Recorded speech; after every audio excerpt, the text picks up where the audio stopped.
Hi, everybody.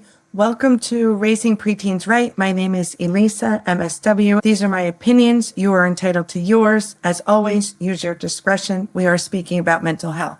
Today's mini story is on Chapter 6, Lesson 3, Trust and Boundaries. We begin each chapter by providing definitions in the context of the Raising Preteens Right program. Trust is the level of physical, emotional, mental, social, or spiritual vulnerability that you feel safe relying on it to maintain your positive well-being. Boundaries are self-protection limits that you set for your physical, emotional, mental, social, and spiritual health and well-being. It's really important to expand upon the concepts of trust and boundaries, not only interpersonally, but from a digital electronic perspective, because we know that a lot of predators are preying on minors within the social media space and teen chat rooms, and grown adults are coming into the chat rooms and either posing as younger people and wanting to meet up with your children, and all sorts of terrible, horrible things are going on, whether it's on the dark web or regular social media platforms. We want to teach our children not to overshare, to draw that boundary, that everything isn't always what it seems to be. When you trust someone, it typically means that you can count on them to be respectful and accountable. We tease out some qualities in an interpersonal relationship. It usually means there's honesty, reliability, dependability, integrity, respect, emotional security. So we start to shape for them what a trusting relationship looks like interpersonally. And we also review how trust is not all or nothing. It's not black and white. There's levels of trust, which is where boundaries come in.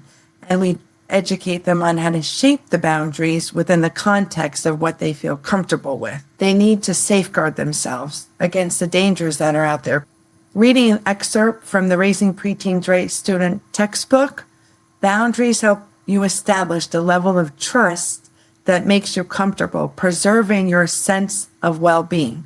Relationship boundaries help you set limits on what is acceptable and unacceptable to you. Establishing personal boundaries requires self-awareness because you need to understand your own needs before communicating them to others.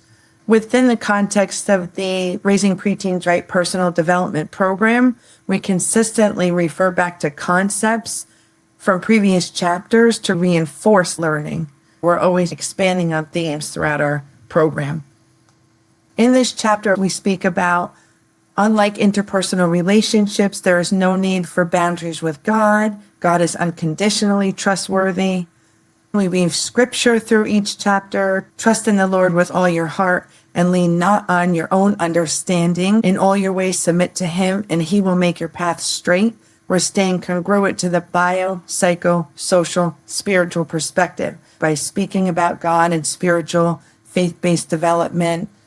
Within the subtopics of the Trust and Boundaries chapter, we speak about loneliness. We know that sometimes the pre-adolescents feel left out, especially when they see other people invited to things on social media and they're not. We address loneliness and how God is constant, about seeking approval from others, what it means to be an influencer. Sometimes they get into their head about the why, and about the will of people versus the will of God, and that God always accepts you. Within developing trust and boundaries that feel healthy to the adolescent in terms of developing their sense of self, we also are trying to self-motivate them and have them rely on their introspection rather than just the noise of the outside world and that cross comparison.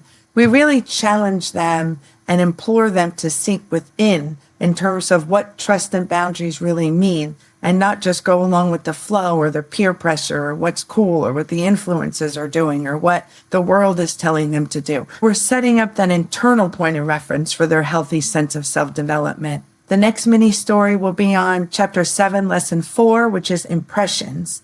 Please visit raisingpreteensright.com for more information about our program. If you sign up for our newsletter, you will receive a discount on our program. Together, we will make a positive impact for youth mental health and wellness. Thank you.